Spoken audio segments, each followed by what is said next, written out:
had taken the Nazirite vow. But sin led him astray.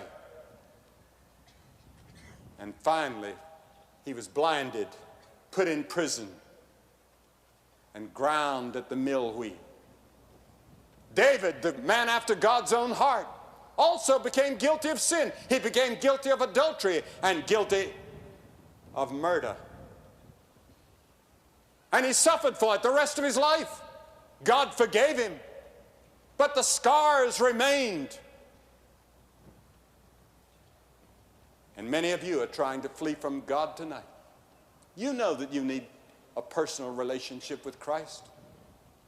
Many of you go to church. Most of you, I imagine, in this audience tonight, go to church.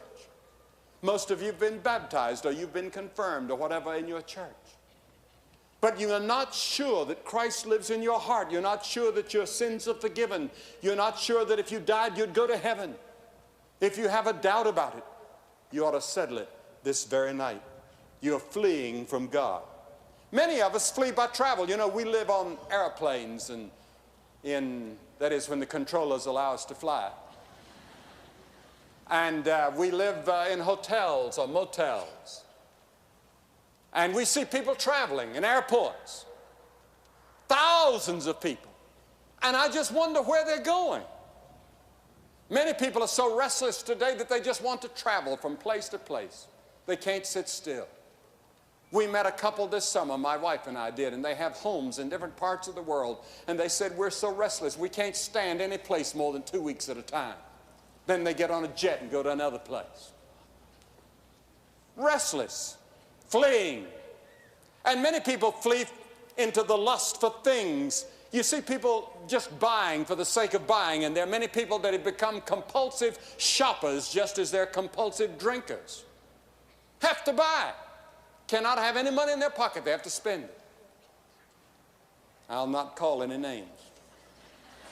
But I'm sure some husbands here may be thinking along that line, and wives too. And then there are people that flee into the obsession of sex. It's both a fad and a passion. And today, we're filled with it, saturated with it, and getting sick of it. Many German young people were saying last summer, as quoted in the press, we're sick of it. All this freedom of expression and permissiveness. And many of them have turned to violence to find their escape.